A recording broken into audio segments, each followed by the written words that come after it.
Hi viewers, welcome to Spark and Crack IAS. In this video we are going to see about Polity Class 3. Salient Features of the Constitution Part 2. Fundamental Rights. Part 3 of the Indian Constitution guarantees 6 fundamental rights to all the citizens. They are right to equality, right to freedom of articles, right against exploitation, right to freedom of religion, cultural and educational rights, right to constitutional remedies. The fundamental rights are meant for promoting the idea of political democracy.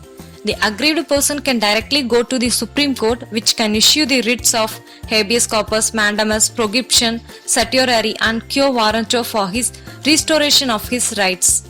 Moreover, the fundamental rights are not absolute and subject to the reasonable restrictions.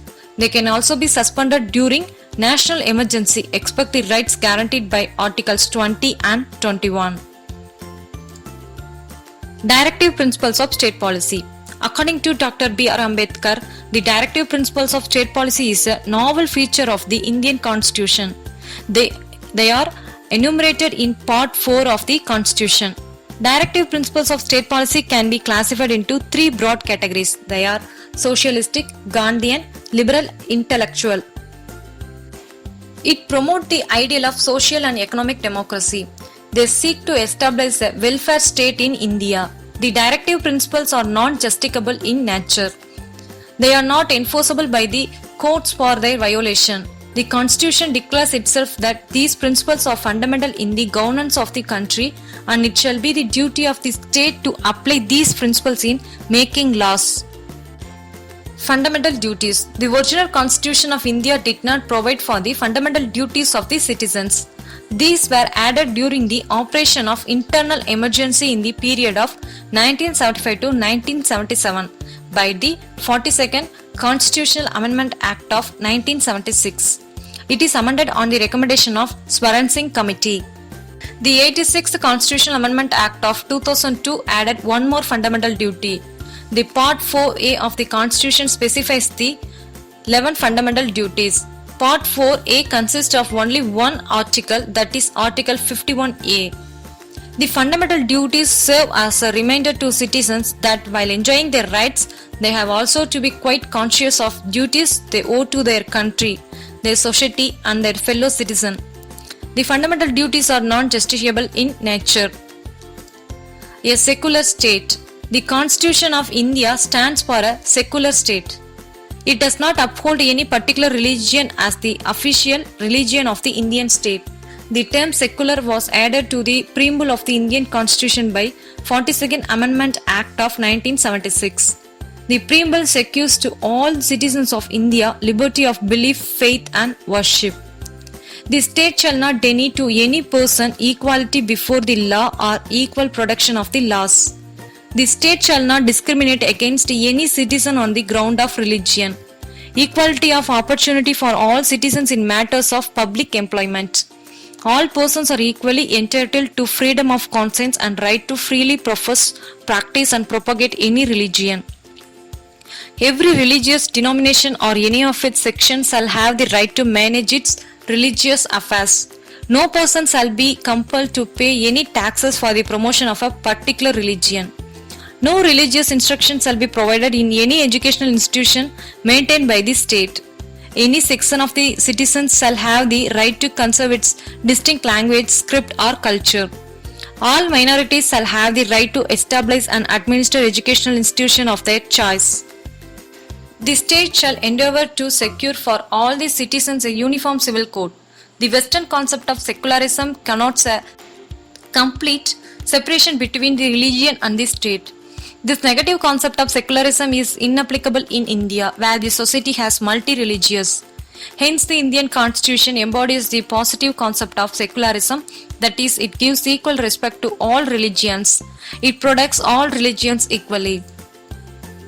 Universal adult franchise. The Indian Constitution adopts universal adult franchise as a basis of elections to the Lok Sabha and the state legislative assemblies. Every citizen who is 18 years old has a right to vote without any discrimination of caste, race, religion, sex, literacy, wealth and so on.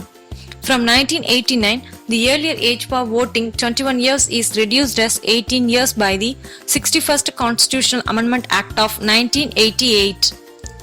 Universal adult franchise makes democracy broad-based, enhances the self-respect and prestige of the common people, upholds the principle of equality, enables minorities to protect their interests, and opens up new hopes and vistas for weaker sections. Single citizenship. The Indian Constitution is federal and envisages a dual polity, but it provides for only a single citizenship, that is the Indian citizenship. In countries like USA, each person is not only a citizen of USA but also a citizen of the particular state which he belongs. So he enjoys dual set of rights, where one conferred by national government and other conferred by state government. In India, all citizens enjoy the same political and civil rights of the Indian citizenship all over the country, and no discrimination is made between them, excepting in few cases like tribal areas, Jammu, Kashmir and etc. Independent bodies. The Indian Constitution not only provides for the legislative, executive and judicial organs of the government but also establishes certain independent bodies. They are Election Commission, Comptroller and Auditor General, Union Public Service Commission, that is UPSC, State Public Service Commission, that is SPSC. The Constitution ensures the independence of these bodies through various provisions like security of tenure, fixed service conditions, expenses being charged on Consolidated Fund of India, and so on. Emergency provisions. The Indian Constitution contains elaborated emergency provision to enable the President to meet any extraordinary situation effectively. The rationality behind the incorporation of these provisions is to safeguard the sovereignty, unity, integrity and security of the country, the democratic political system and the Constitution. There are three types of emergencies. They are national emergency, state emergency, financial emergency. During emergency, the center government becomes all powerful and the states go into the total control of the center. Three-tier government. Originally, the Indian Constitution provided for dual polity and contained provisions with regard to the organization and powers of the center and the states. After the 73rd and 74th Constitutional Amendment Acts in 1992, the third-tier government was added, which is not found in any other constitution in the world. The 73rd Amendment Act of 1992 gave the constitutional recognition to the panchayats or rural local governments. The 74th Amendment Act of 1992 gave the constitutional recognition to the municipalities. They were added in Part 9A, newly added one, a new Schedule 12 to the Constitution. Cooperative societies. The 97th Constitutional Amendment Act of 2011 gave a constitutional status and protection to cooperative societies.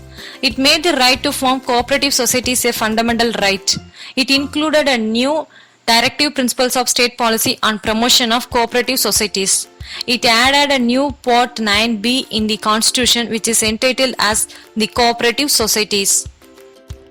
Hi viewers, thank you for watching my video. If you like my video, kindly like, comment, share and subscribe please.